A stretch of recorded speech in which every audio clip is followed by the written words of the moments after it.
What's up, y'all? We about to get started.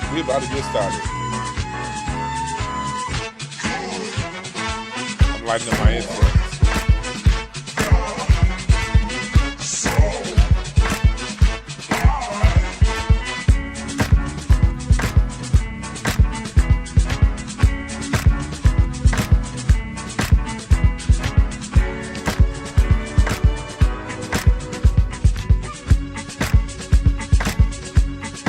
Federal civil rights cases against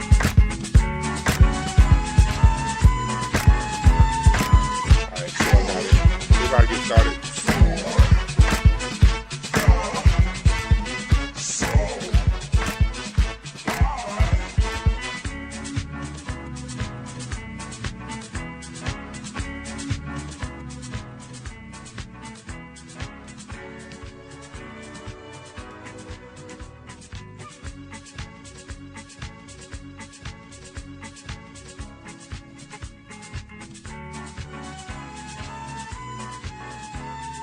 Come on now. Here we go. Watch this video, and then we gonna get started. Watch this video, then we gonna get started. Furthermore, I will direct the Department of Justice to pursue federal civil rights cases against schools that continue to engage in racial discrimination and schools that persist in explicit unlawful discrimination under the guise of equity will not only have their endowments taxed, but through budget reconciliation, I will advance a measure to have them fined up to the entire amount of their endowment. A portion of the seized funds will then be used as restitution for victims of these illegal and unjust policies that hurt our country so badly. Colleges have gotten hundreds of billions of dollars from hardworking taxpayers, and now we are going to get this anti-American insanity out of our institutions once and for all. We are going to have real education in America. Thank you. Okay, Brother Trump, what does that mean? Furthermore, I will direct the Department. There it is. So what does that mean? What does that mean? We're going to talk about it. But first, I want to say welcome to everybody. I want to say welcome to everybody. What's up, Aries, Polo Styles, everybody up in here, Cookie, Elliott, everybody I see up in the chat room. Thank y'all for joining. Welcome, everybody. Welcome, everybody. We about to talk about it. That video is why we're having today's discussion. I touched on it a little bit yesterday, but today I want to dive all the way into it. Because of some tweets that I saw and responses to some tweets, and a lot of black people saying that's a way of getting white folks reparations. And I want to talk about that. I want to give a little bit of pushback to that. You know, first off, everything in America is about giving white folks reparations. Shit. They still trying to repay us for the shit the Moors was doing to their asses in Europe. So that's what this whole system we have is set up. That setup is about. It's all about them getting things. So everything when it comes to Native American getting things, who are the most of the people you see getting casinos? White people with goddamn Rosenthal last names, getting all the Indian stuff. So on one hand, we can talk about how everything that's created is going to find its way funneled back to them. But I also want to expand this conversation on DEI. We're going to go look further into DEI, talk more about it. We're going to go further into it, talk more about DEI. What is DEI really? And who does this really hurt? Who does this really hurt? Who does this really help? Because we have a lot of misconceptions as black people because we've been misled by a lot of weird ass niggas. You dig what I'm saying? We've been misled by people who, you know, are in these frats, the people that, and not saying everybody in the frat is bad, but we all, Omega Psi Phi, y'all looking real, real bad right now between Ricky Smiley, D.L. Hewley, and all these guys. We looking at you funny. You looking a little bit more dangerous than the Crips right now. But we can push that off. But we've been misled by these people in the media and these pundits that don't tell us the whole truth, nothing but the truth, so help us God. They don't do that. They get on a talking point without bringing us context as to what we're seeing and what's going on. And as Black people, we more so than any other group need context. Every group needs context. That's just a human thing. In order to tell a story correctly, you have to have a greater concept, a greater, sort of, how can I say this? A greater context as to what you're talking about. Time and place means everything. So when it comes to us, if people aren't giving you time and place to go along with today's story, they're not even giving you half the picture. So what we want to do today is talk about the whole picture. You dig? That's what we want to talk about today, the whole picture. In the meantime, you can get your capsules at blisscapsules.com. That is blisscapsules.com. Yeah. For the legal mushrooms, go right now, blisscapsules.com. So what I'm going to do right now is I'm going to play that video again, and we're going to, then I'm going to play it another time and break it down line by line. But I'm going to play it. It's a minute long. I'm playing the whole video again, and then we're going to break it down. All right? All right? God damn, this nigga Trump look like a camel's ass, don't he?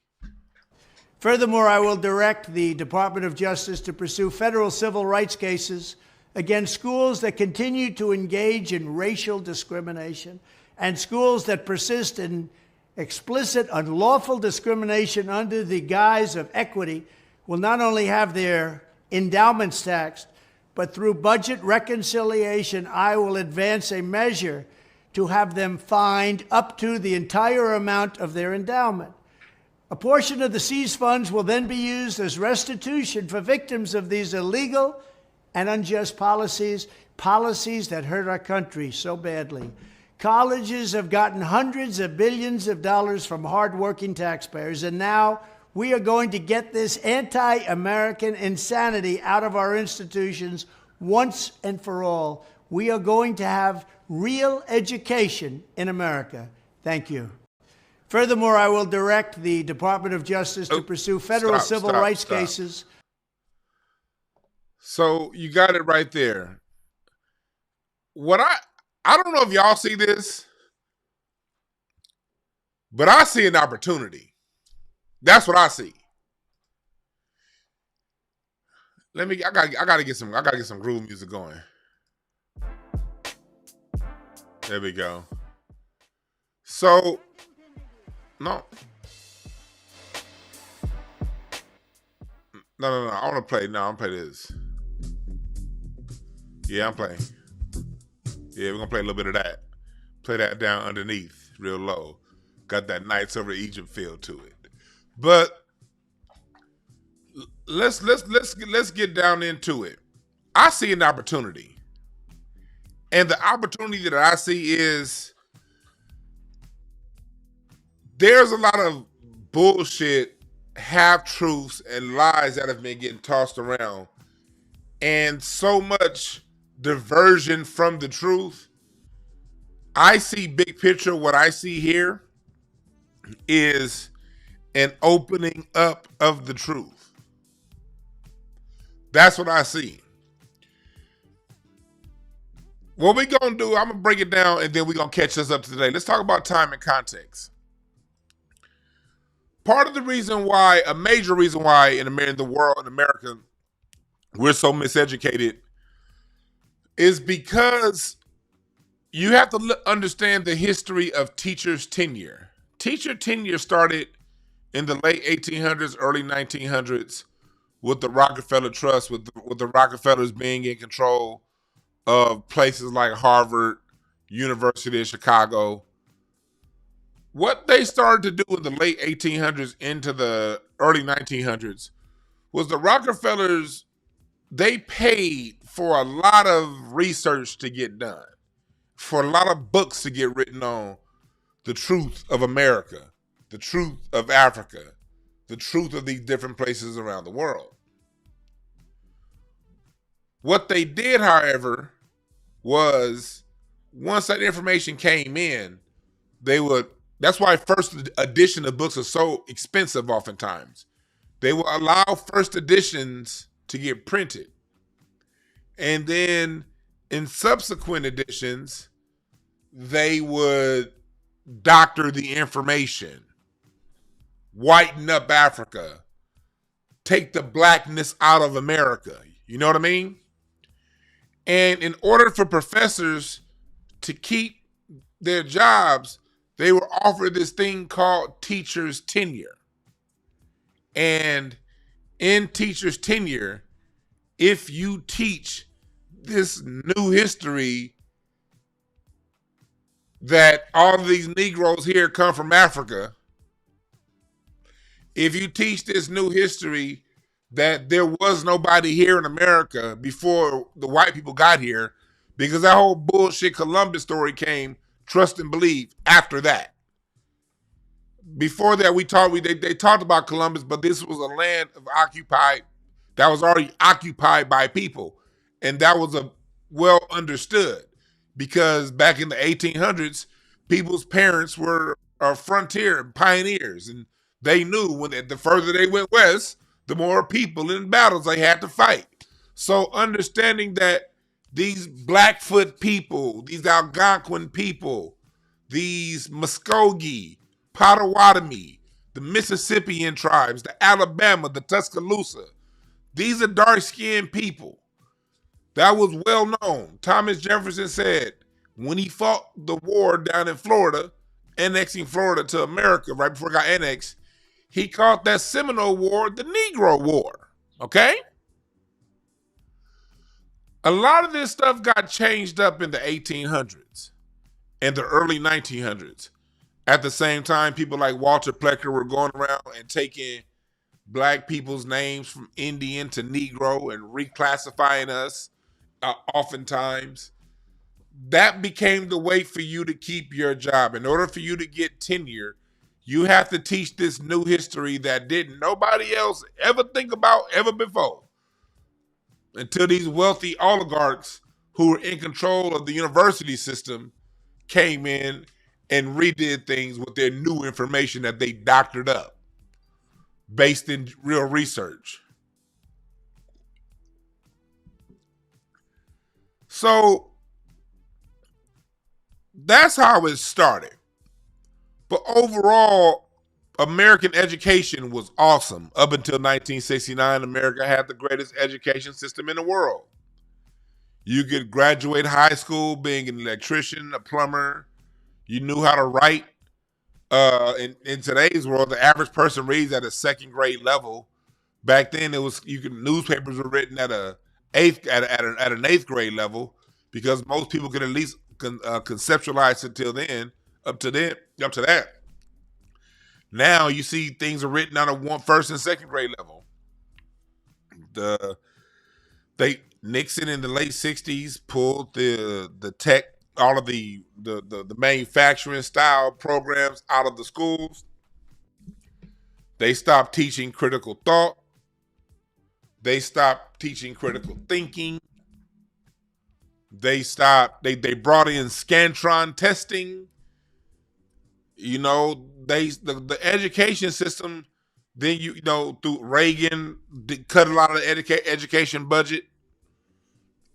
Then when you get into Bush's No Child Left Behind, all you niggas that's like under 35, 34, unless you had a really, really, really good school, or your parents gave you supplemental education, or you just born smart, you niggas don't know how to critical think for a goddamn thing.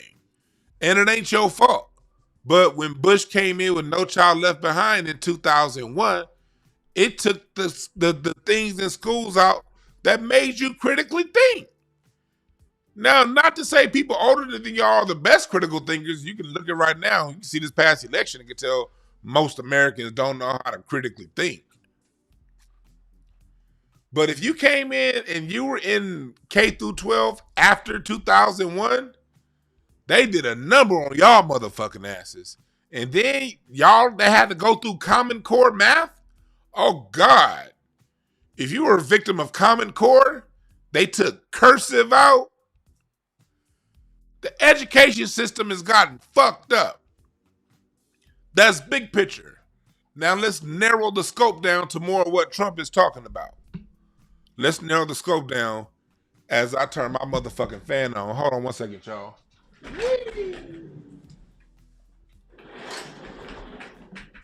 I'm back. So, it's cold as fuck in the morning here in LA. Then midday it's all hot and shit. And then after about 5 o'clock, it's gonna be cold in the motherfucker again.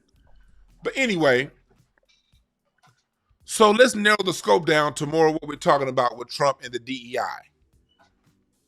When it comes to race and history and how these things are performed and navigated in the school system, what used to be things like Black History Month, everyone used Black people having Black History Month as an excuse for them to get they cut. Out of Black History Month, you got Women's History Month. You got Latino recognition. And let's celebrate Cinco de Mayo and not talk about the dark-skinned Negroes that won that war, that fight against the French on Cinco de Mayo. But that's another story. Then it's AAPI. Then it's the LGBTQ. So out of Black people in history, we say, you know what? Carter G. Woodson started Black History Week because the history of Black people was not being recognized in school. So in order to recognize the history of us in school, and I'm going to give you a good book, by the way, a really good book. Let me see here.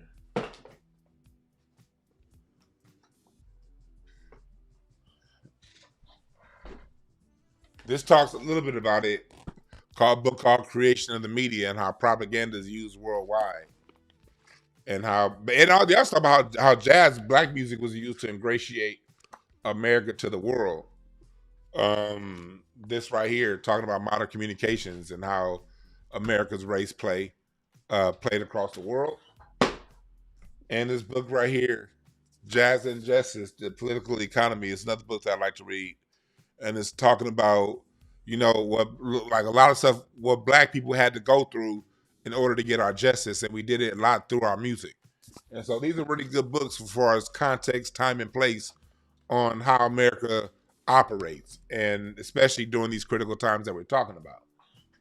I always want to read books about the time and the place of history. You don't read, it's good to read stuff now talking about the 1920s, but it's also good to read stuff that's primary source, that's a little bit older, that's a little closer to those times.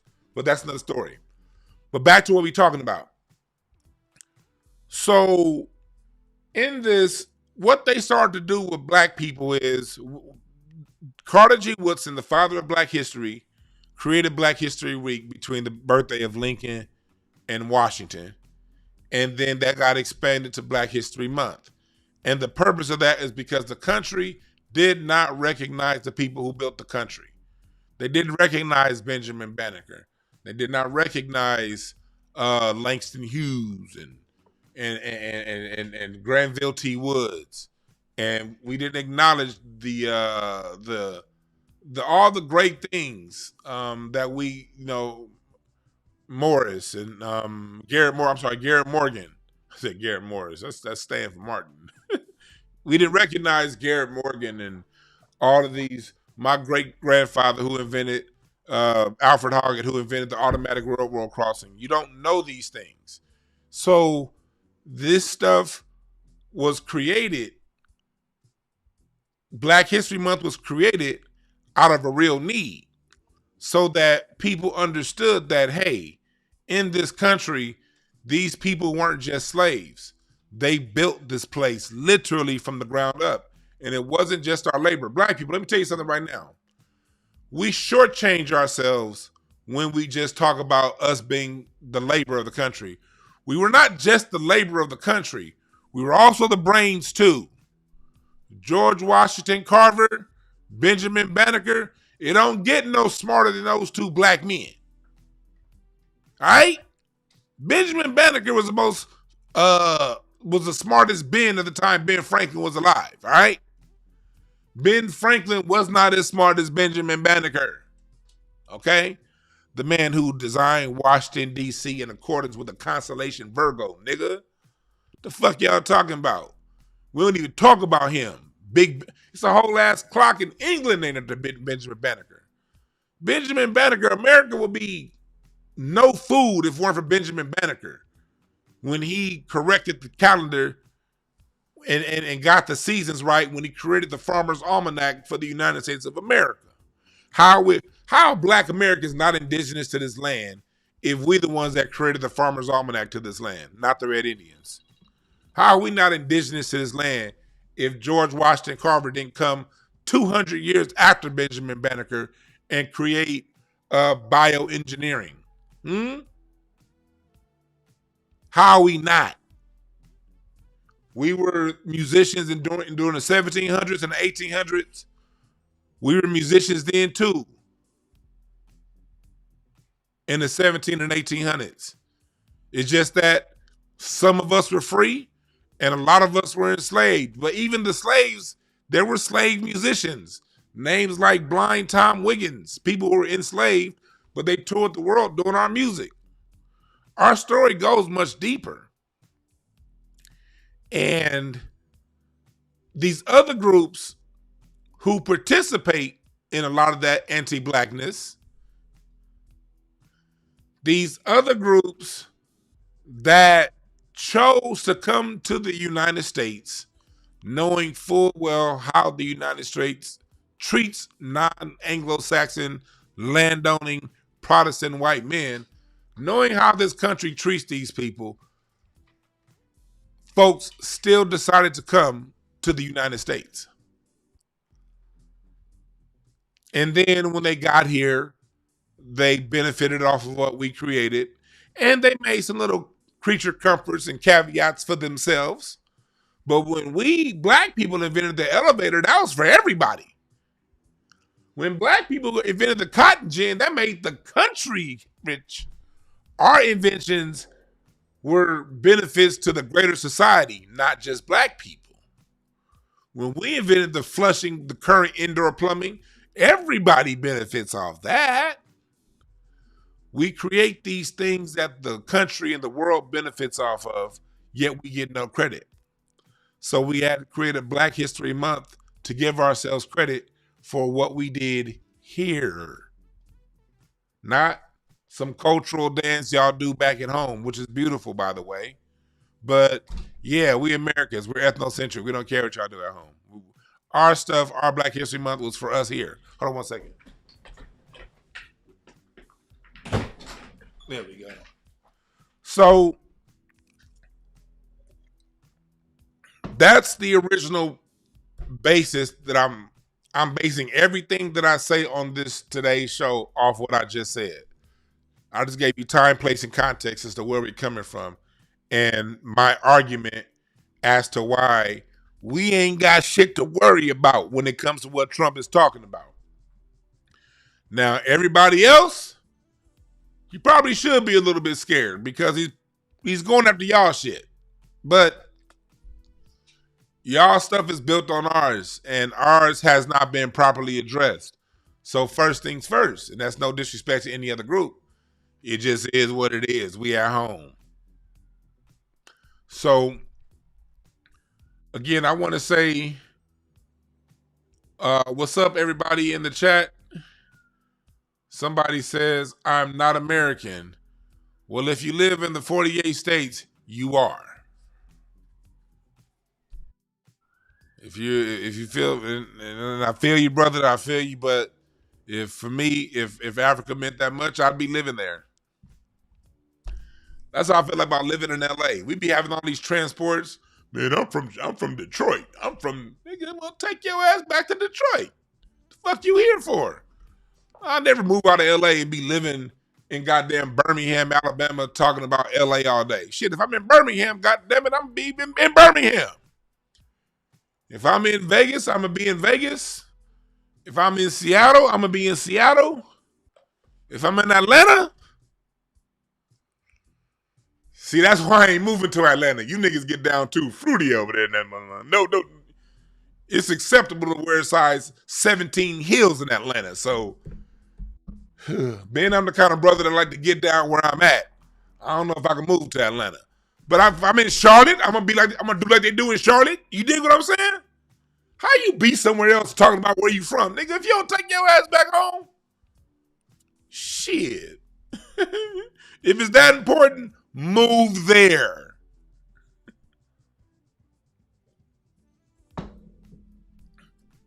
It's that simple for me. Nigga, you are where you are. And you can't be here talking about, well, I'm really from there. Well, nigga, go back. And I ain't gonna disrespect you, nigga. I'm cool with people. Be wherever you from. Like, you only be where you from. I'm not tripping. But if you're gonna bring it up to me unsolicited, knowing I didn't ask, and you bring it up to me unsolicited, then my first reaction ain't gonna be, oh, that's dope. You from such and such? Oh, how is it? No. I'm like, nigga, go take your ass back. You see how goddamn crowded these freeways are? If all you niggas that want to be somewhere else went back there, god damn it, I'd be able to drive down a 405 freeway and get to the valley in 25 minutes at 3 o'clock. But I can't because y'all here. That's a 2-hour goddamn drive because there's a whole bunch of people bragging about being from New York and other places in my goddamn city. Take your ass home. Fuck out of here. People say too many earthquakes. The last real earthquake we had was in 1994. What the hell you mean too many earthquakes? The last earthquake that actually knocked something off the shelf was 30 years ago. And I was in that motherfucker and I survived. Shit, Florida and Texas get hurricanes 3-4 times a year. You niggas in the East Coast had winter bombs where the whole goddamn eastern seaboard froze and shit. Yeah, I'll take a little ground shifting. I ain't seen that since 94. Let's go, nigga. Rebuild that bitch and we gonna be good. We ain't got to worry about no winter ice freezing storms, no hurricanes, no tornadoes, no floods. Fuck out of here.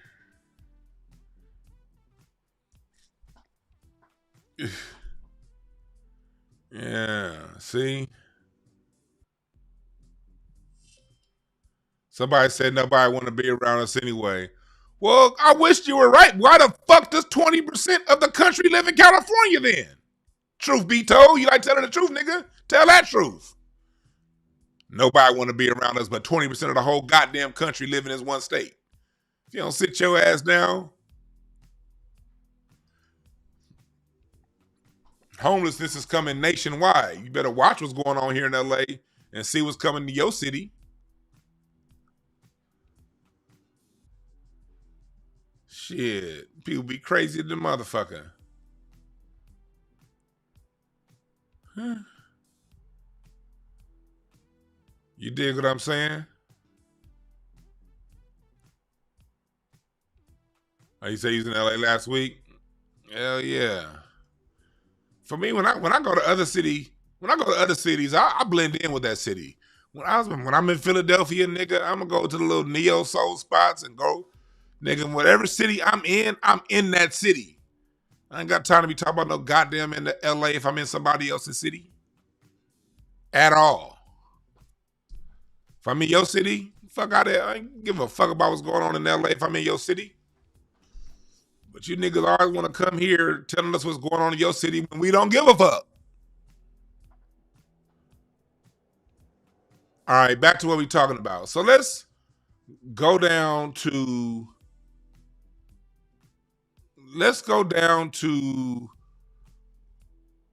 line by line what Trump was talking about, and let's break all this down line by line and show you motherfuckers that we ain't got a goddamn thing to be worried about. God damn, this nigga's face is like camel pussy. I ain't never seen a camel's pussy, but I'd imagine it looks like that.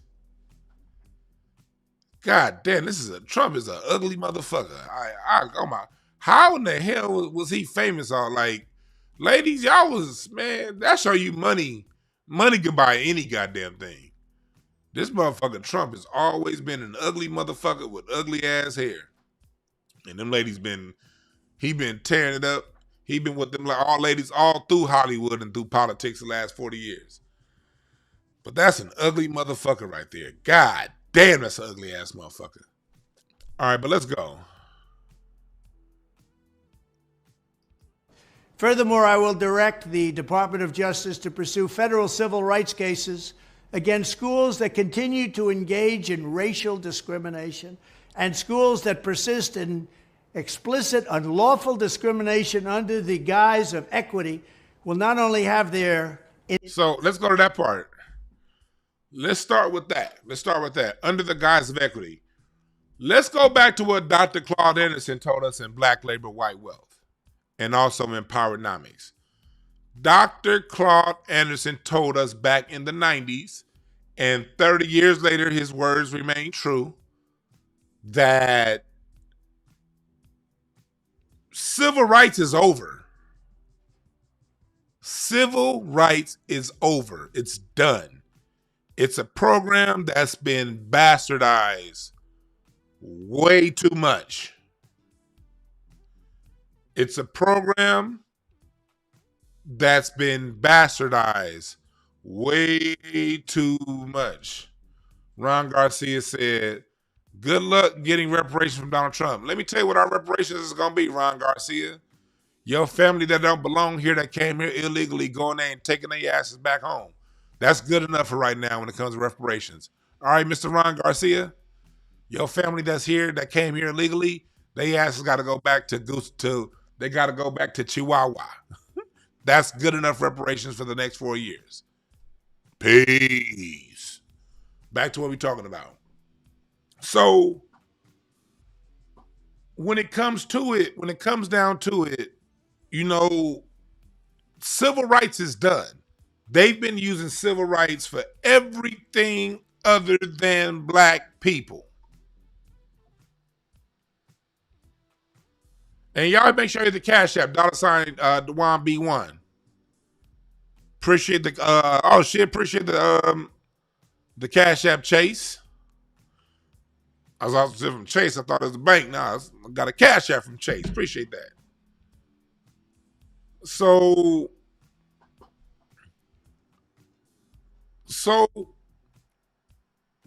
if we listen to Dr. Claude Anderson speak, as we should listen to him, civil rights is done.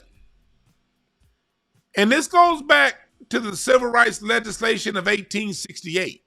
See, the civil rights legislation didn't start in 1964. No, that was the second go round. The first go around was 1868. And that's when they made the 13th, 14th, and 15th Amendment that was supposedly to overturn the Dred Scott decision, that blacks had no rights that were bound to be respected, although judges still use the Dred Scott decision as recently as within the last decade. But the Supreme Court, like always, the racist Supreme Court, no matter who's on it, liberal or conservative, they said that these laws could not be race-based. And the laws that were supposed to be guaranteed to black people in the 1800s ended up mostly being used for corporations. Look it up. The same trick bag got played on us 100 years later in the 1960s. We got civil rights. But this time they added the words minority.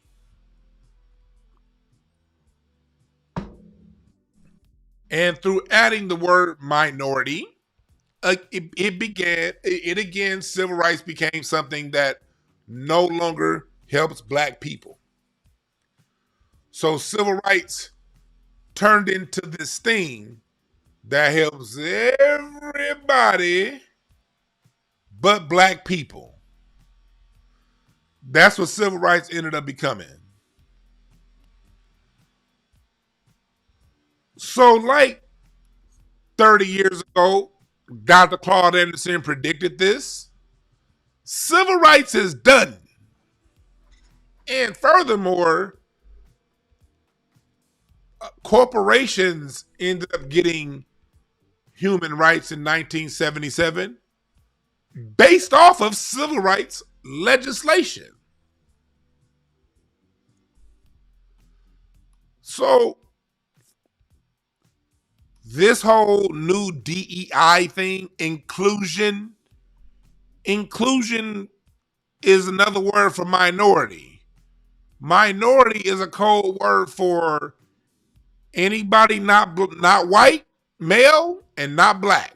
That's what minority is. No white males, no straight black people. That's what minority is. No white males, no white people, and that for the most part. But they'll let white lesbians get in. That's why do you think so many white males who can't compete as a man is turning into being a woman? Because they can't compete with the other white men.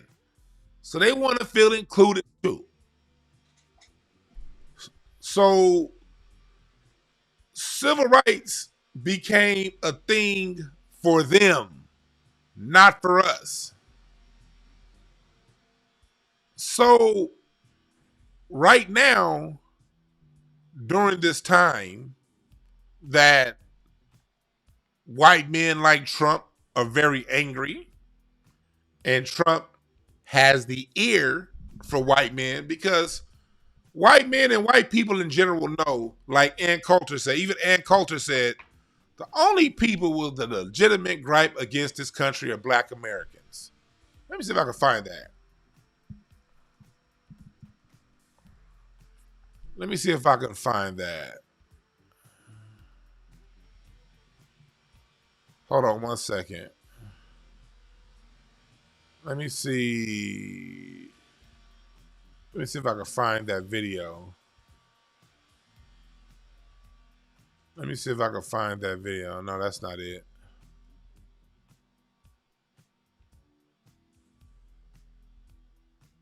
Let me see here. Let me see if I can find it.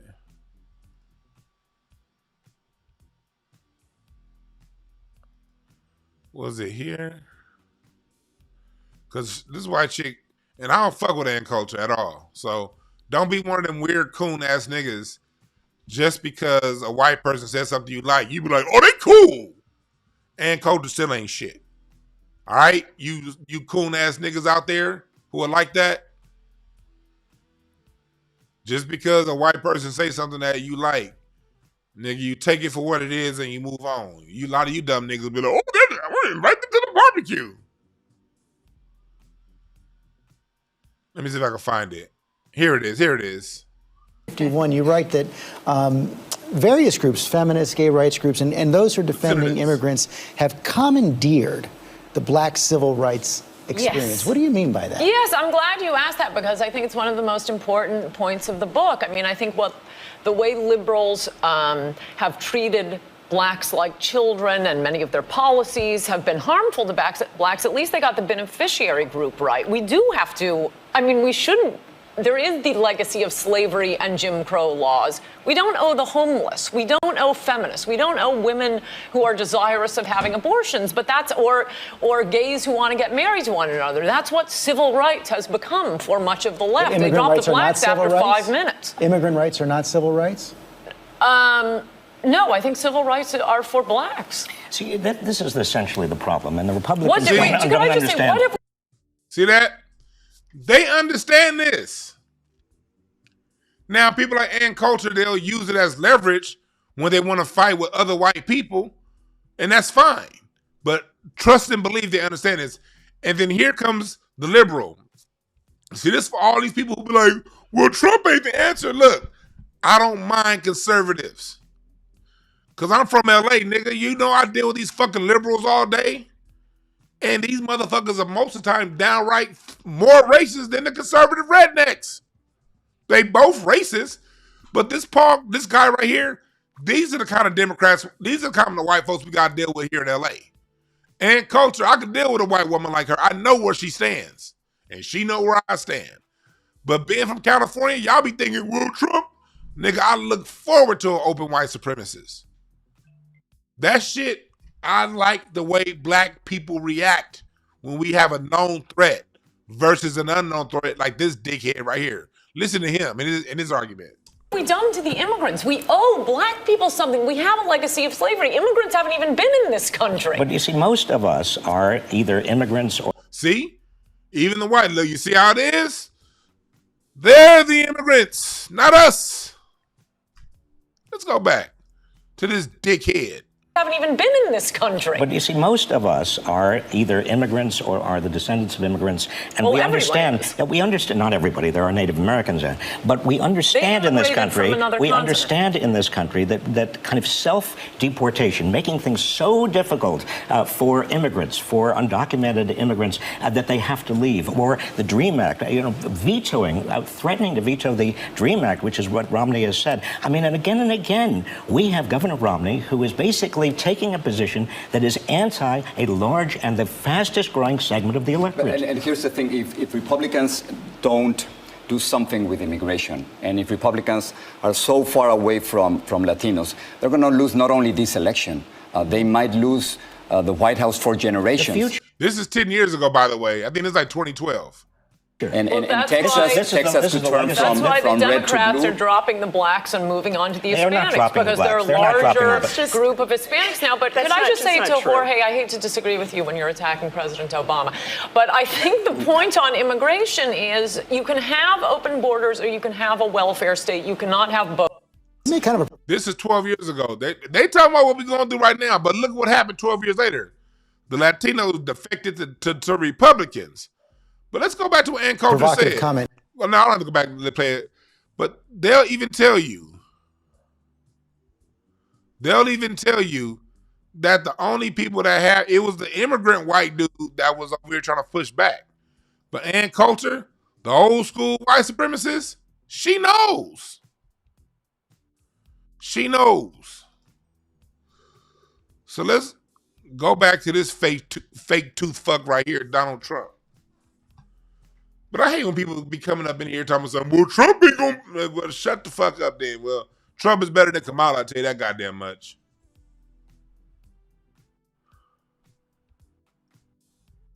Endowments tax, but through budget reconciliation, I will advance a measure to have them fined up to the entire amount of their endowment.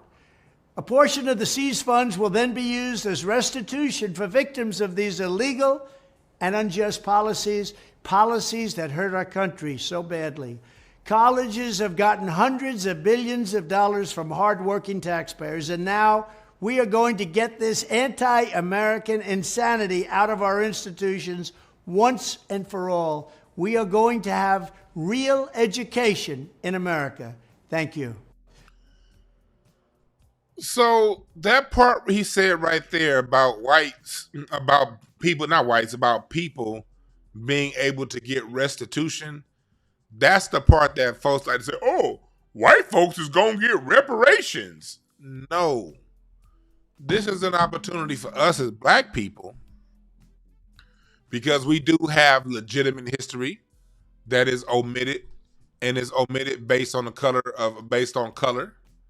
That's if Trump is saying,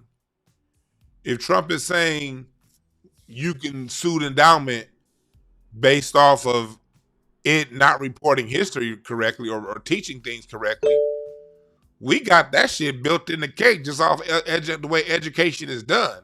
This is an opportunity for if he makes this move. This is an opportunity for some young, hotshot lawyers to really come up. It's an opportunity. And I ain't saying we'll win every case, but if we keep filing case after case after case after case, we're going to start making some wins, because this isn't, again, you can't make things race-based, right? So if he's saying we can now make a case based off of race and civil rights, now he's actually giving us room to be able to sue over a way that they've been trying to take away for a long time. This is an opportunity for black people. Yeah, you can do lineage grievances.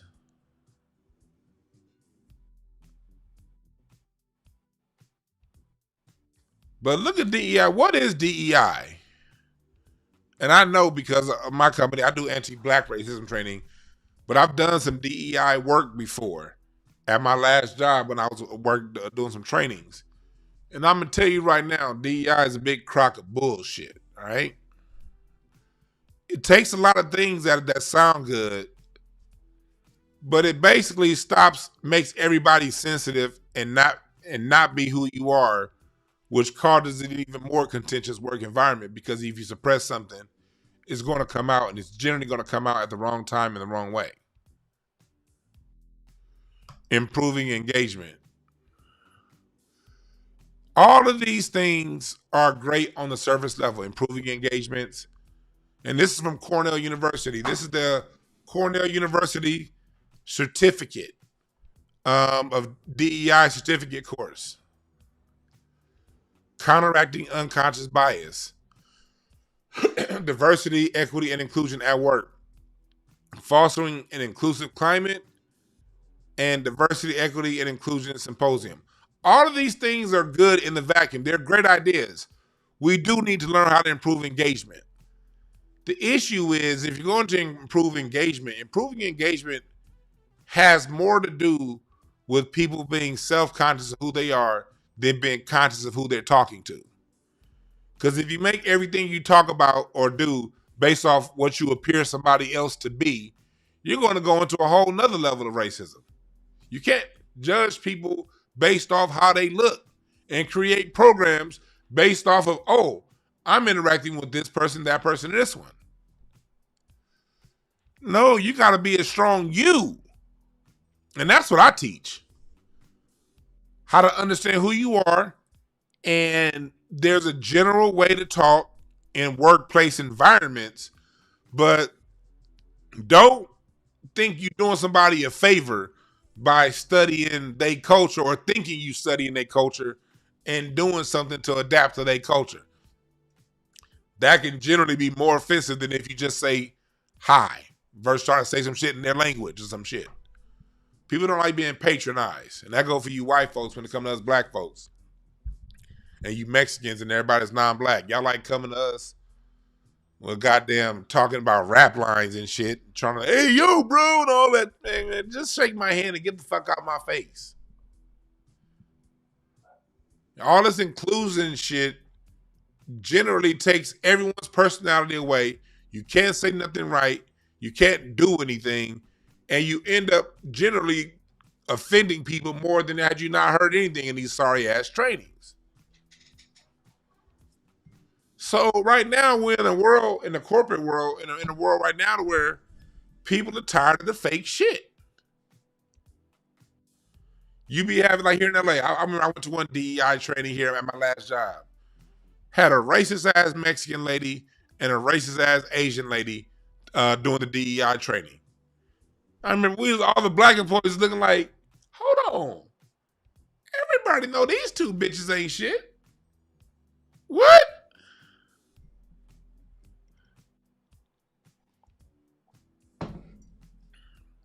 And they didn't even hire, my last job, they didn't even hire we had some cool Asian staff, we had some cool Latino staff.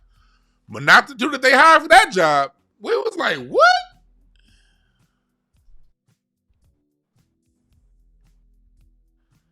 This shit just makes things fake.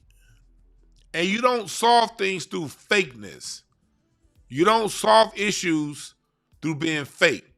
You don't solve issues through being a jabroni. You dig what I'm saying?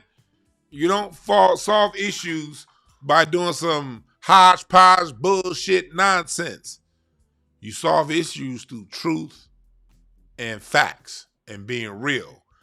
Even if that being real includes being real flawed. Sometimes we all flawed. We flawed. But show your flaws. Be open with it. Be real. Be honest with yourself and the people around you. So when I see Trump, I see black people nervous about the end of DEI. I'm like, nigga, do you know that shit don't include you? The purpose of it was for everybody else to have a legitimate, to get a gripe. Now everybody's hurt. They have done such a great job of minimizing black plight to, oh, you call me the N-word. You got a fuck about you calling me the N-word? I'll beat your ass. I ain't worried about that. The problem is you smile on my face and say, oh, we like you people of color. Only to hire black people to be security or work in the mailroom.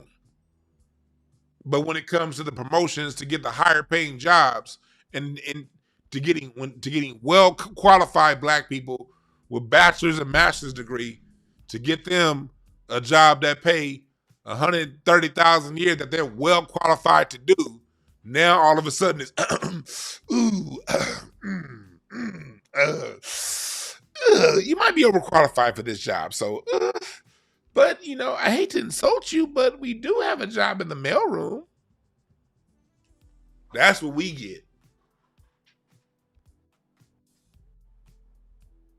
Black people got to go to a Latino supervisor to get a job.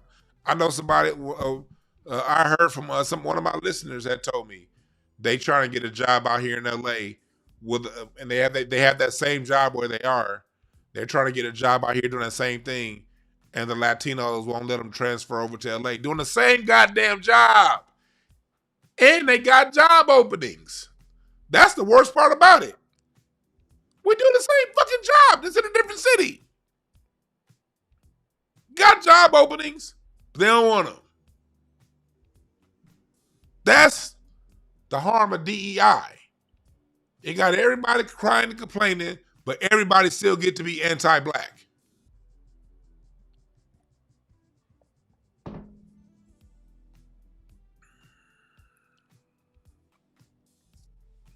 Hell yeah, get rid of DEI. And yeah, that shit is getting taught on college campuses. And you got a lot of, and now in these days of gentrification, you got a whole generation of black people growing up in neighborhoods that aren't all the way black anymore. They're these multi-culti environments to where they all have to blend in. And they get targeted by these people of color that are supposed to be their friends that are acting hella racist towards them. And they grow up without any identity.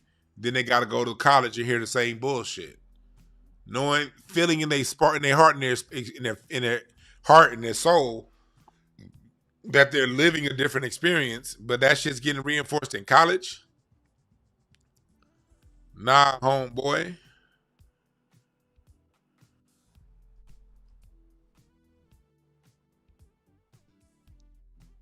You dig what I'm saying? Make sure you hit the Cash App, $DewanB1. Hit the Cash App, $DewanB1. We got all the shit going on with in the schools. We got the IEP issues with our black children getting pushed into special education when they don't belong there, when they really should be in advanced placement.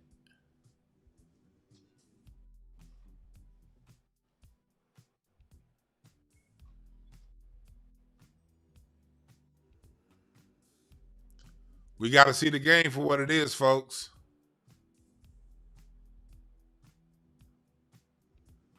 This shit is the system cannibalizing itself. It's gone too far in the direction of bullshit. Now it all got to get reset. It all got to start back from one to one.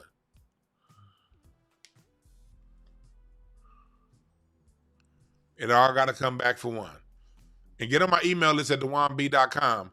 I'm going to be sending an email. I'm putting together my class, my IEP class, for those of you who want to be a part of that. I'm putting together my IEP class. I don't know if it's going to be 3 or 4 classes, but it's going to be something like that, 3 or 4 classes to really break down the IEP process, okay? So if you want to be a part of that, make sure you get on the email list. But yeah, this is a big reset going on, y'all. And next year's a 9 of Hearts year. In a 9 of Hearts year, that's where you must either forgive and let go, or let go and not forgive, but let go. But 9 of Hearts is a year of forgiving, but it's also a year of ending, stuff being done. 8 of Hearts, 7 of Hearts exposed. This 8 of Hearts here had the leaves, the leaves that need, the grass that needs to get cut, rose above the ground and to be seen, exposed. The 9 of Hearts cuts it off. That's what the 9 of Hearts does. 9 of Hearts either forgives or it cuts it off. It gets over it, moves past it, forgives it, or get out of here. So it's going to be a whole lot of shit crumbling next year. A whole lot of relationships ending. A whole lot of people who've been sort of hanging on, getting cut off and sit back into obscurity. It's also going to be some forgiving too. People saying, you know what? All this beefing ain't even worth it. Let's just forgive it and move on. That's what next year is about. Forgiveness and moving on, or and a lot of these motherfuckers is about to be a lot of these programs, a lot of this bullshit that we've been seeing, that we've normalized, is all the normalized bullshit. Cut off. Get out of here. Get out of here.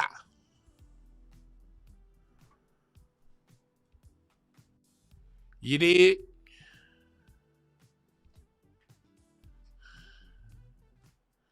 Somebody clicked on my page and says, shut up, dude. You're annoying. I'm sure that's what people say when you walk past and that wind blows. Yo walk past wind smells like garbage truck juice. Every time you walk past, just a whiff of stank. You smell like a emptied out fish tank. Oof. That's annoying. Where your ass smell when you walk past people.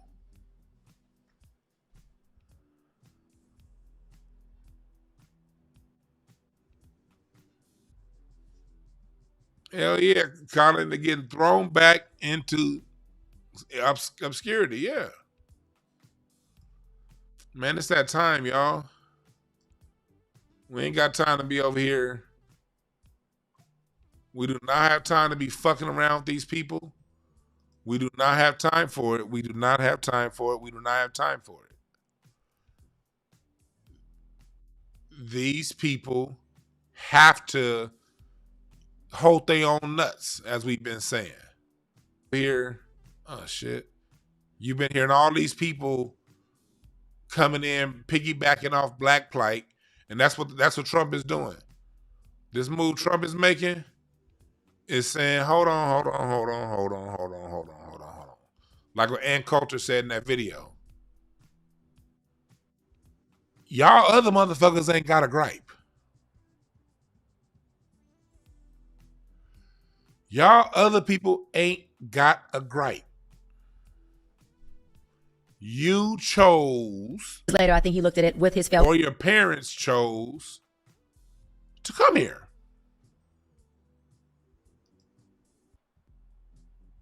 They chose to come here, knowing full well what this place was about.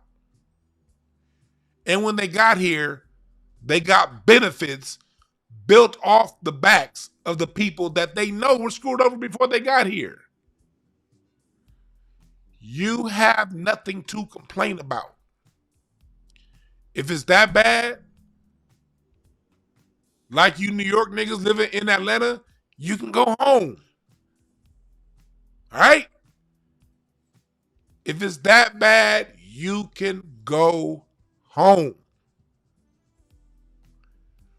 As far as us, this is home. We're undeportable. And if civil rights aren't going to work for us, they ain't going to work for nobody.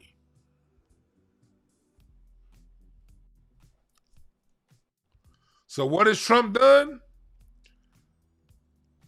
Trump at least made it to where, okay, civil rights ain't going to work for a whole bunch of motherfuckers who don't deserve it.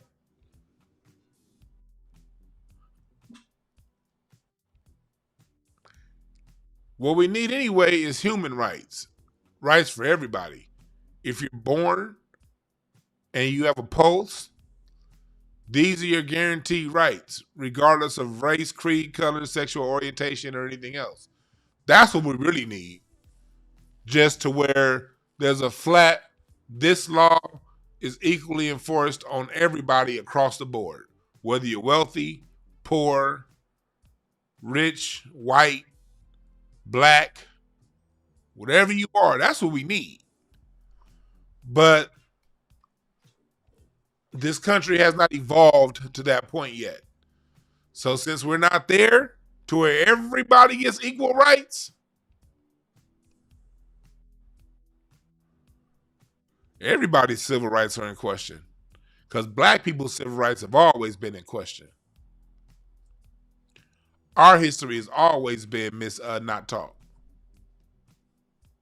Our status in this country is guaranteed and solidified.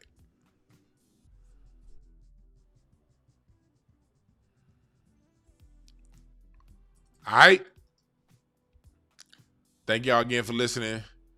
I ain't coming back with y'all tonight. I'll be back with y'all tomorrow. That's in 1 hour. In 1 hour, if you have Oculus glasses, I'm doing my metaverse comedy. We're gonna be cracking jokes in the metaverse at scenes.io. SCENZE.io. Go to scenes.io in your on your computer, and then have it send you the download in your MetaQuest, or you can also type it up in your MetaQuest, scenes.io.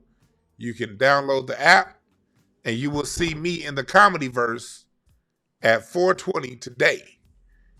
We're gonna get our whole 3D experience on with comedy, talking shit.